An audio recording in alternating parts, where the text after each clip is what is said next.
ഇവാഞ്ചലിയും അനുദിന സുവിശേഷ വിചിന്തനം. ആണ്ടുവട്ടം 10-ാം വാരത്തിലെ ശനിയാഴ്ചയായ ഇന്ന് വിശുദ്ധ മത്തായിയുടെ സുവിശേഷം 5-ാം അധ്യായം 33 മുതൽ 37 വരെയുള്ള തിരുവചനങ്ങളാണ് നമ്മുടെ ധ്യാന വിഷയമാവുക.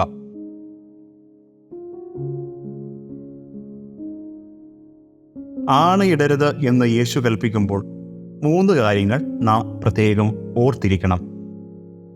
ഒന്നാമതായി, ദൈവമാണ് സകലത്തിൻ്റെയും അധിപനെന്നും നമ്മളെല്ലാവരും അവിടുത്തെ ആധിപത്യത്തിൻ്റെ കീഴിലുമാണ് എന്ന സത്യം. ദൈവം തന്നെയാണ് ഈ ലോകത്തിൻ്റെയും അതിൻ്റെ സമസ്ത വസ്തുക്കളുടെയും അധിപൻ. അവിടെ നിന്നാണ് ഈ ലോകവും അതിലെ മുഴുവൻ വസ്തുക്കളെയും ജീവജാലങ്ങളെയും സൃഷ്ടിച്ചത്. സൃഷ്ടിയുടെ മകുടമായ നമ്മെയും മെനഞ്ഞെടുത്തത് അവിടുന്ന് തന്നെയാണ്. എല്ലാറ്റിൻ്റെയും മേൽ ദൈവത്തിനാണ് പരമാധികാരം. മറ്റു സൃഷ്ടികളെല്ലാം നമുക്കായി അവിടുന്ന് നൽകിയിട്ടുണ്ടെങ്കിലും നമുക്കവയുടെ മേൽ പരിപൂർണമായ അധികാരമില്ല. വിഭവങ്ങളെ നാം ചൂഷണം ചെയ്യുമ്പോൾ ദൈവത്തിൻ്റെ അധികാരത്തെ വെല്ലുവിളിക്കുകയാണ് നാം ചെയ്യുക. നമ്മുടെ ജീവന്റെ മേൽ പോലും നമുക്ക് അധികാരമില്ല എന്നതുകൊണ്ടാണ് മനുഷ്യഹത്യയെല്ലാം ഒരിക്കലും ന്യായീകരിക്കാനാവാത്ത കൊടിയ പാപമാവുന്നത്. നാം ഒന്നിൻ്റെയും, നമ്മുടെ ശരീരത്തിൻ്റെയോ ആത്മാവിൻ്റെയോ പോലും ഉടയവരല്ലാത്തതിനാൽ യാതൊന്നിനെക്കൊണ്ടും ആണയിടാൻ നമുക്ക് അധികാരമില്ല. നമ്മുടെ ശരീരത്തിലും സൃഷ്ടവസ്തുക്കൾ മുഴുവനിലും ദൈവത്തിന് മഹത്വം നൽകി നമുക്ക് ജീവിക്കാം. രണ്ടാമതായി, നമ്മുടെ നാവിനെ നിയന്ത്രിക്കണമെന്ന് ഈ സുവിശേഷ ഭാഗം നമ്മെ ഉണർത്തിക്കുന്നു. നല്ലത് മാത്രം പറയാൻ വേണ്ടി ആയിരിക്കണം നമ്മുടെ അധരങ്ങൾ നാം തുറക്കേണ്ടത്. കർത്താവിൻ്റെ തിരുനാമം വൃഥാ പ്രയോഗിക്കരുത് എന്നതാവണം നാവിനെ സംബന്ധിച്ചുള്ള ആദ്യത്തെ ദൈവകൽപ്പന. ദൈവനാമത്തിന് നൽകേണ്ട മഹത്വവും ബഹുമാനവും നർമ്മത്തിൻ്റെ പേരിൽ പോലും നാം വികലമാക്കരുത്.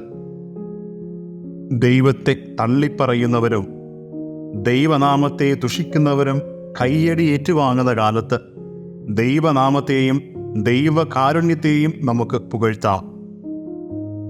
ദൈവത്തെ പുകഴ്ത്തുന്ന നാവുകൊണ്ട് തന്നെ സഹോദരനെ ഇകഴ്ത്തുവാൻ നമുക്ക് അവകാശമില്ല. അതിനാൽ നമ്മുടെ വാക്കുകൾ കൊണ്ട് മുറിവേറ്റവരോട് മാപ്പ് യാചിക്കാനും നമുക്ക് കഴിയട്ടെ. അനാവശ്യമായ ഒരു വാക്കുപോലും നമ്മുടെ അധരങ്ങളിൽ നിന്ന് പുറത്തു വരാതിരിക്കട്ടെ. നമ്മുടെ വാക്കുകൾ കൊണ്ട് സഹോദരനെ നമുക്ക് തകർക്കാതിരിക്കാം. സഹോദരൻ്റെ വളർച്ചയ്ക്ക് ഉതകുന്നത് പറയുവാനായി നമുക്ക് സ്ഥിരോത്സാഹികളാകാം. പ്രിയമുള്ളവരെ, ദൈവ ഇഷ്ടത്തിന് വിരുദ്ധമായതൊന്നും നമ്മുടെ അധരങ്ങളിൽ നിന്ന് ഒരിക്കലും പുറത്തു വരാതിരിക്കട്ടെ. മൂന്നാമതായി, ആണയിടൽ പരസ്പര വിശ്വാസക്കുറവിൻ്റെ സൂചനയാണ്. ഏതെങ്കിലും ഒരു കാര്യം നാം ആണയിട്ട് പറയുക നമ്മുടെ ശ്രോതാവിനെ നമുക്ക് പൂർണ്ണമായ വിശ്വാസമില്ലാത്തപ്പോഴും നമ്മുടെ ശ്രോതാക്കളുടെ മുൻപിൽ നാം വിശ്വാസയോഗ്യരായി കാണപ്പെടില്ല എന്ന അപകർഷതാബോധം ഉള്ളപ്പോഴുമാണ്. സുതാര്യതയോടെ കാര്യങ്ങൾ അവതരിപ്പിക്കാൻ നമുക്കാവണം. പരസ്പര വിശ്വാസത്തിൽ അധിഷ്ഠിതമായ സംഭാഷണങ്ങൾ നമുക്കിടയിൽ കൈമാറ്റം ചെയ്യപ്പെടണം. എനിക്ക് നിന്നെ വിശ്വസിക്കാനോ നിനക്ക് എന്നെ വിശ്വസിക്കാനോ മൂന്നാമതൊന്നിൻ്റെ ആവശ്യമില്ലെന്നുള്ള ആത്മാർത്ഥതയും വിശ്വസ്തതയും സ്നേഹവും നമ്മുടെ ഇടയിൽ വളർന്നു വരുവാനും സകലത്തിൻ്റെയും ഉടയവനായ ദൈവത്തോട് ആത്മാർത്ഥമായി പ്രിയപ്പെട്ടവരെ നമുക്ക് പ്രാർത്ഥിക്കാം. ഈശോയുടെ തിരുഹൃദയം നമ്മെയും നമ്മുടെ കുടുംബങ്ങളെയും സമൃദ്ധമായി അനുഗ്രഹിക്കട്ടെ.